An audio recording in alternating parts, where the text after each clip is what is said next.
Morning. We are in a new month, and this month we are having a conversation about fear. It's kind of scary, I guess, right? um, and so, as I was trying to put things together to organize the month, I thought, well, it's such it is the root of every other thing we talk about because pretty much, unless we're talking about joy and hope and things like that, or talking about anxiety or addiction or all the other things, they have their roots in fear. And fear is outside of the truth, right? Fear is really, in some way, a projection, something you are anticipating, but not something that has happened. I'm afraid I'm going to lose my job. I'm afraid my relationship isn't going to make it. I'm afraid I won't be able to pay my bills. I'm afraid I'm going to die. I'm afraid something might happen to my child. I'm afraid something might happen to me. But none of it's happened already. So it's all a mental construct. And of course, when we work with our parts, we begin to understand why my fear is what it is, your particular fear, because not everyone has the same trigger fear. And so a lot of it comes from some trauma in our past. But what I'd like to illuminate, my hope for this month is to illuminate how fear is outside of the truth. Because just by knowing that this is the only true moment, the one we're in right now, then anything I'm afraid of is outside of that moment. And it's a mental construct. It's something that I've decided to agree to keep running in my system, to keep running in my life. This month, I'm going to be asking you to make lists or notice when it comes up and even notice what it feels like in your body. Because on many levels, fear is a triggered sensation. Even more than the story, I get a sensation of fear in my body, and then that keeps going. Yeah. And so we're going to look at it from all the levels. And I hope that, if you're functioning in your life, if your life is 100 and you're functioning with like 70% fear, which most people are, if you have an iPhone and it does daily pushes of the news, you are functioning at 70% fear. There's never a shortage of things they want you to be afraid of. I'm hoping that we can bring it to a 40. I don't think humans by nature would live with no fear at all. Some fear is healthy fear, right? Like, I'm afraid to put my hand in the fire because I know it will get burned, right? There are the fears that are just natural and good for us. But then there are the mental fears, those ones that are just a mental construct. So we're going to try to get rid of most of those, or at least put them in perspective so they don't own you, that you can say, I know what this is about, and I don't have to engage in that thought. Keep the ones that are healthy and also understand them because they're more like teaching us something. They're not trying to make our life smaller. They're trying to show us about life. And so that there's a balance of that emotion in our life or that experience in our life, which would lead us to a place of living more in truth, having more truth and truth experiences available to us. And that really is a massive gateway to joy. Because what's stopping us from living in joy, right? It's there. If you think, oh my God, I have to work this job. I have to work this job because I'm not going to have enough money. I'm not going to have a 401k. I'm not going to have retirement. I have to work this job. And I can't have any fun. I have to work all the time. Well, where's the joy, right? No, fear of all the things has eaten up literally the joy in your life. So as we start to understand it, put it in perspective, and have tools to work with it, we literally turn up the volume of the joy in our life. So we have an exciting month ahead of us. This morning, we're going to start with our meditation. And what I'd like you to experiment with is just any uncomfortable feelings. Whenever we have an uncomfortable feeling in our body, that is something contracting, something shrinking, something pulling away from truth. So we don't have to name it. It doesn't have to have a story, but it could be a pain in your knee or discomfort in your heart or uh, some kind of a thought in your head that's giving you discomfort. Okay. Find our seat.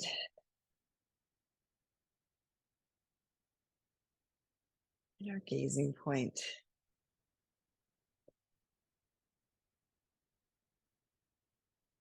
The stillness and the nowness of the gazing point is such a gift. Allows us to let go of absolutely everything else and just be with this singular point, center, stillness. The center of you, because this point is a reflection, the center of you is also stillness.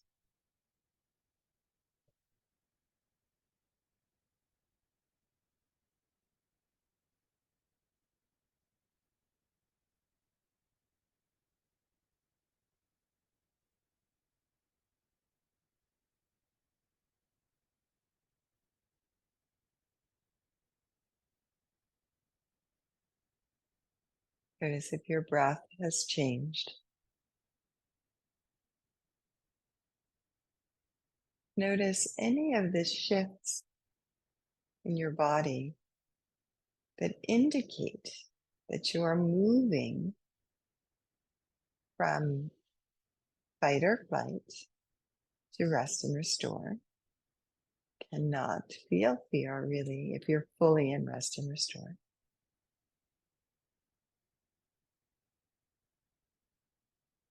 Fear lives in fight or flight.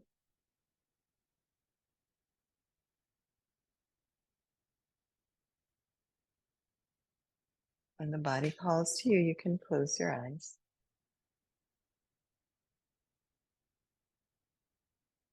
Be in your form, you can use your breath, dropping it all the way down, all the way into your tail.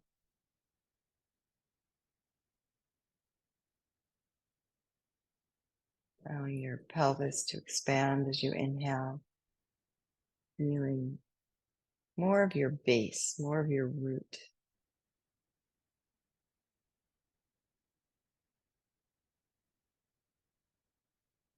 You can think about the Buddha, the seat of the Buddha, and he has such a big seat, right? He's very grounded as he sits.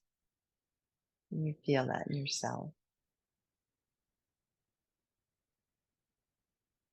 And you are planting yourself in this very moment.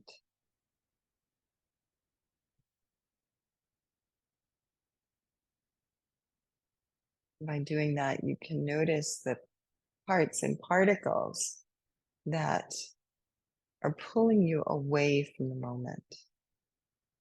Maybe it's an itch, or maybe it's a noise, or maybe it's a thought.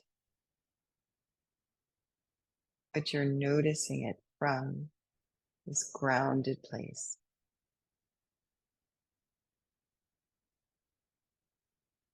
That makes it easier to observe it without becoming it. It's separate from you because you are truth and it is not.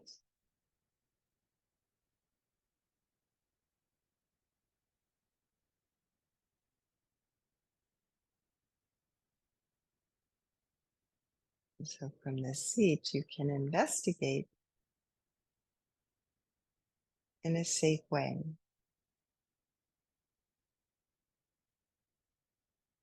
without getting lost.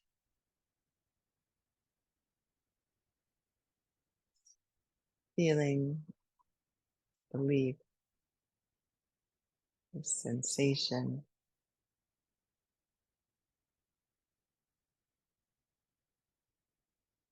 is only here for a moment,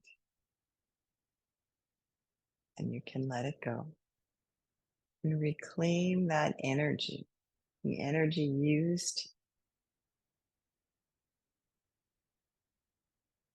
to feed that experience, and bring it back.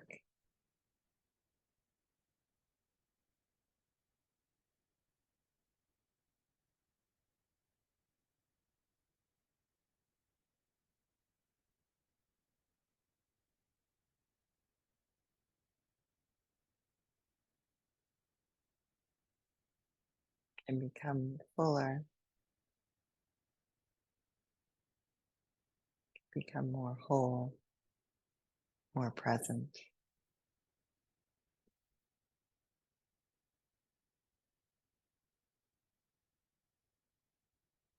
You can be here and now.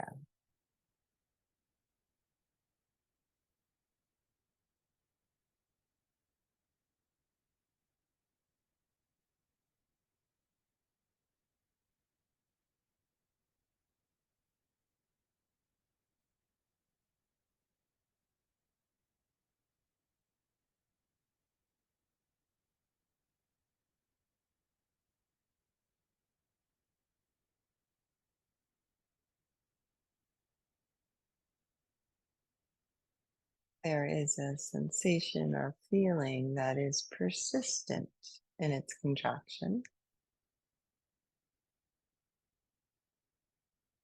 and that unshakable self that comes from the seat of the Buddha can simply sit beside it and simply guide it, not with pressure or expectation, but always with love, curiosity. What do you need to let go? How can I help you let go?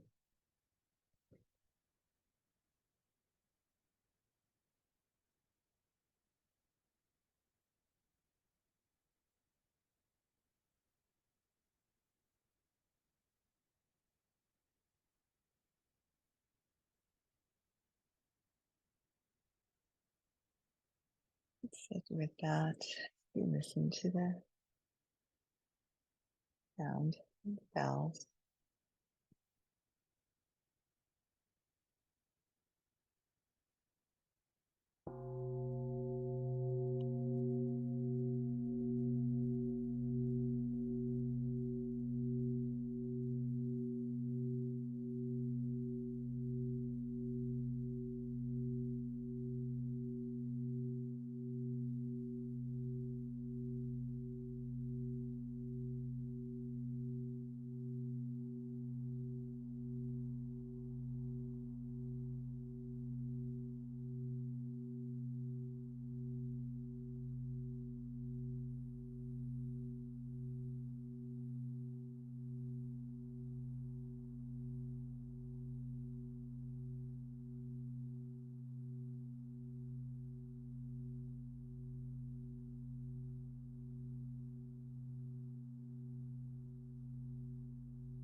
as you're ready, your own time, breathing in the new day, spaciousness in your body,